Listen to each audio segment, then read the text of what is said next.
Stop whatever you're doing right now. Take a deep breath. Your mind is being controlled in ways you don't even realize, and it's all connected to money. If you want to reclaim your focus, your clarity, and your freedom, pay attention. This is not just another theory. This is the secret the samurai used to master their own minds. Imagine walking through the quiet halls of an ancient Japanese dojo. The air is still. Your heartbeat echoes in rhythm with the discipline around you. Samurai warriors train not just their bodies but their minds, understanding one simple truth. Mastery of wealth begins with mastery of thought. Every desire, every impulse, every anxious thought about money is like a wild river, untamed, dangerous, and unseen. But with the right guidance, even the most chaotic currents can be controlled. Money doesn't just influence your choices, it hijacks your very brain, rewiring your instincts, shaping your fears, and dictating your actions without you noticing. Yet, centuries ago, a secret system existed, a path of presence, awareness, and deliberate action. Today, you're about to discover it, and once you do, nothing will control your mind the way it did before. If you enjoyed the video, don't forget to like, comment, and subscribe so I can keep bringing you great content. The morning mist hung low over the mountains, soft light filtering through ancient pine trees. Inside a quiet dojo, a lone samurai sat cross-legged, eyes closed, breathing steady, every muscle relaxed yet alert. Outside, the world was already moving, merchants shouting, coins clinking, people chasing wealth without understanding why. But inside the dojo, time seemed to slow, and the samurai's mind was a calm lake, untouched by the chaos beyond. A young apprentice entered, hesitant, holding a small pouch of coins. His eyes were wide, anxious. "Master," he said, "why do I feel restless every time I think about money? I cannot focus, I cannot sleep. It controls me." The master opened his eyes, sharp but calm. "Money is a river," he said softly. "A river that runs through your mind, carving paths without your permission. Those who do not understand its current are swept away, tossed about by fear and desire. But the mind that learns to see the river, to watch it, understand it, becomes unshakable. That is the way of the samurai." The apprentice knelt, listening intently. The master gestured to a simple wooden bowl in front of him. "This bowl represents your mind. When money enters, it is like water. It can nourish, it can wash away, it can flood you entirely. Most people allow it to flood, but the disciplined mind, the trained mind, learns to control the flow." He paused, letting the words sink in. Every thought, every impulse, every anxious urge about money is a crack in your bowl. If ignored, they weaken you. If noticed, they teach you. The samurai do not fight wealth. They study it, understand it, master it. Your mind must do the same. The apprentice's hands shook slightly as he picked up the coin. He could feel the weight, not of gold but of unseen pressure, expectation, fear. "But master," he whispered, "how do I begin?" The master smiled faintly. "First, awareness. Observe your cravings, your fears, your desires. Second, presence. Every moment is an opportunity to master the mind, not the money. Third, patience. The river does not rush, nor should your mind. Step by step, the currents will become clear, and you will learn to navigate them without being swept away." The apprentice nodded, the lesson sinking in. He realized for the first time that money itself was not the enemy. His untrained mind was. And like a samurai learning to wield a sword, he would have to train his mind with discipline, awareness, and presence, or remain enslaved by the currents of desire and fear. Outside, the world continued its chaos. Inside the dojo, the young apprentice sat quietly, coins resting in his hands, eyes open, mind beginning to learn the rhythm of the river. The morning sun climbed higher, casting long shadows across the wooden floor of the dojo. The apprentice sat in meditation, the pouch of coins beside him. His thoughts kept drifting back to the clinking sounds, the worries, the endless comparisons he made with others. He realized the master's words were not just lessons, they were a mirror.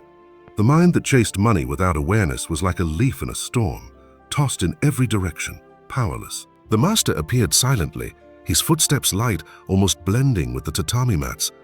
"Your mind is restless," he said, observing the apprentice without judgment. "But the river can be studied. Watch closely."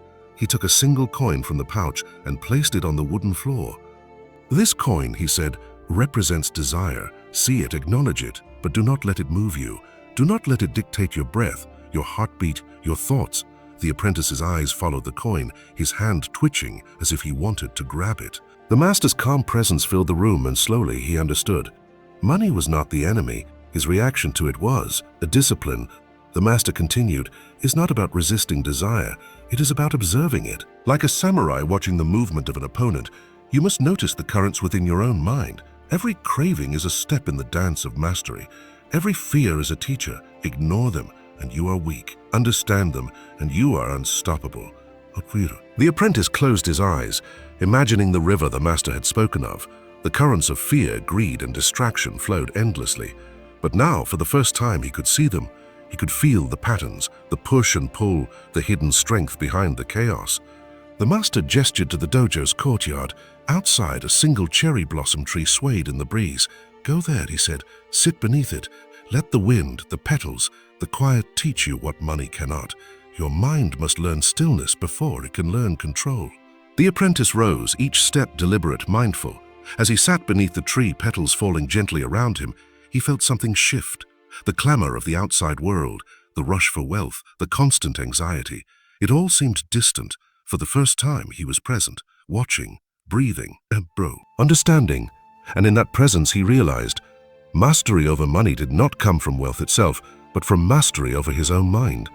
Every thought, every urge, every coin that tempted him became a lesson in awareness. The samurai's secret was not in swords or battles, but in the stillness that allowed them to see the currents before they acted. The apprentice opened his eyes. The river was still wild, but now he knew its rhythm, and for the first time he felt the possibility of control, a quiet, unshakable power beginning to grow within him. The afternoon sun filtered through the paper sliding doors of the dojo, casting long rectangles of light across the floor. The apprentice sat beneath the cherry blossom tree, the petals drifting down like whispers of the past. He felt calmer, but the pull of his desires remained, subtle, insistent, like shadows at the edges of his awareness. Money was no longer a distant storm. It was a quiet tug at the heart, testing his presence. The master approached silently, footsteps soft as falling leaves. He stopped beside the apprentice and placed a hand lightly on his shoulder. You can feel it, cannot you? He said. The current of want, the quiet ache of fear. It is not the coin that controls you.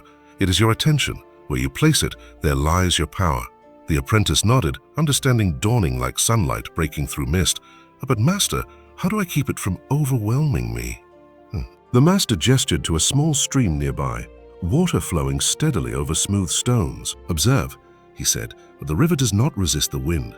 It does not fight the rocks. It flows around them, over them, becoming stronger in the process. Your mind must learn the same art. Do not fight desire. Study it, move with it, and you will not be swept away. He handed the apprentice a tiny golden coin. This coin is your test, the master continued. Hold it in your hand. Feel the urge to clutch it, to spend it, to let it define you. Then release it. Do not force, do not resist. Simply observe. Let the current teach you, not the coin itself. The apprentice's fingers tightened around the coin, heart racing, but he followed the master's guidance, breathing deeply, letting the urge rise and fall like waves. Minutes passed, and a strange calm settled over him. The coin remained in his hand, yet he felt no need to control it. He realized that the desire, once examined, lost its power to dominate him. You see now, the master said quietly, that the power of money is an illusion. It only controls those who surrender their attention. Presence is your weapon. Awareness is your shield. The samurai understand that mastery over the mind is far more valuable than mastery over wealth. The apprentice looked at the flowing stream, then at the coin. For the first time, he felt the currents within himself, the fears, the cravings, the impulsive thoughts, and he felt ready. Becky, not to fight them, not to deny them, but to move alongside them with calm, deliberate purpose. And as the petals continued to drift from the cherry blossom tree, he understood that true freedom would not come from money, nor from denying it. It would come from presence, the unwavering, patient mastery of his own mind. Evening settled over the dojo, the soft amber light reflecting off the wooden beams. The apprentice returned from the stream, his steps slow, deliberate, each movement full of awareness. For the first time, he felt the subtle rhythm of his own mind, the currents of desire and fear flowing, yet no longer overwhelming him. The master stood at the center of the dojo, watching him. You are learning, he said, voice calm but sharp, but presence alone is not enough. A warrior's mind is disciplined not only in observation, but in action.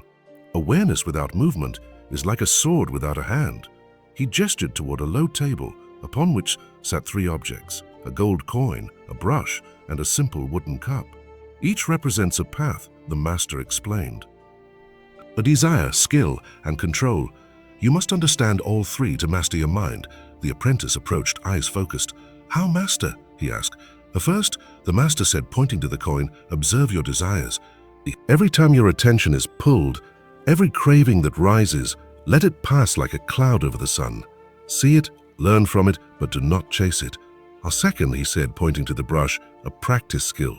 Discipline is cultivated through repeated, deliberate action. Each brushstroke, each step, each small task is a lesson in control. The mind learns through the body, and the body learns through practice. Third, the master pointed to the cup, embrace control. The cup is empty now, but it can hold whatever you choose. A mind trained in presence and action is like this cup. It can hold wealth, knowledge, or power without spilling, without being corrupted. The apprentice picked up the coin first, feeling its weight. He let his mind wander briefly, noticing the old patterns of fear and impulse. Then he placed it down, observing the sensations rise and fade, just as the master had taught. Next he took the brush, moving slowly, deliberately, each stroke a meditation. The wooden cup rested untouched, waiting, a symbol of control he was learning to inhabit. The master nodded. "Issy now," he said, "the secret of the samurai is not strength, not money, not power. It is the union of presence, skill, and control. Those who master these cannot be swept away by greed, fear, or the illusions of wealth." Outside, the last rays of sunlight filtered through the dojo, casting golden lines across the floor. The apprentice felt a quiet energy within him, not excitement, not anxiety, but calm power. For the first time, he understood that mastery over money was mastery over himself. And as the shadows deepened, he realized the journey was only beginning. Awareness, action, control, these were the steps. And with each step, he was learning the rhythm of the river that had once threatened to sweep him away. Night had fallen over the dojo, but the lanterns glowed softly, casting long, calm shadows across the wooden floor. The apprentice sat cross-legged, the lessons of the day echoing in his mind. Present, skill, control, each like a river current he was beginning to understand. But mastery required more than observation. It demanded endurance, patience, and the courage to face the parts of himself he had always ignored. The master entered silently, holding a small, ornate box. He placed it before the apprentice and opened it to reveal a single golden coin shining under the lantern light. "This," he said, "represents not wealth, but temptation. Every human is tested by it. Even a disciplined mind will falter if it forgets to observe, to breathe, to act deliberately." There, the apprentice's eyes widened, the weight of the lesson settling on his shoulders. "Master, what if I fail?" The master smiled faintly, calm as the mountain air. "Or failure is not the loss of wealth or the giving in to desire. It is surrendering your attention. Each time you notice the pull, each time you breathe through it, you win. Even in failure, you practice mastery." He gestured to the dojo floor. "Tonight, we practice endurance. I will place this coin anywhere you like, but you will not move to grab it until your mind is still, your breath steady, your attention unwavering. Do not rush. Do not fight. Simply observe." The apprentice nodded. The coin was placed near the edge of the mat, a small but glaring temptation. His heart raced, thoughts scattered. Yet he remembered the lessons of the river. Flow, presence, awareness. Slowly he focused on his breathing, letting each inhale and exhale steady his mind. The desire to grab the coin rose and fell like waves. With each passing moment, the urge weakened. Minutes passed. The apprentice's hands rested calmly on his knees. The golden coin remained in place, untouched, yet the lesson had been learned. Presence had conquered impulse. Observation had conquered fear. Control had conquered desire. The master nodded, eyes shining. "This is the path of the samurai. Wealth cannot enslave a mind that is trained. Desire cannot overpower attention. The river is yours to navigate, not the coin." Outside, the wind stirred the trees, petals of cherry blossoms drifting silently in the night air. The apprentice opened his eyes fully, the lantern light reflecting in them. For the first time, he felt a deep, unshakable calm, the calm of mastery, of discipline, of presence. And in that moment, he understood something profound. The battle for money, for power, for control was not fought in the world outside, but within. Those who mastered themselves could move through life untouched, like a samurai walking calmly through a storm. The first light of dawn filtered through the dojo's paper doors, soft and golden, illuminating the tatami mats. The apprentice stood at the center, the lessons of weeks flowing through him like a river. He finally understood. Presence, skill, control. They were no longer abstract ideas but living currents within his mind. The master entered, calm as ever, eyes sharp yet warm. He held nothing in his hands. "Today you will face the final test," he said, "and not of strength, not of wealth, but of clarity. All that we have practiced will be tested by life itself. Are you ready?" The apprentice nodded.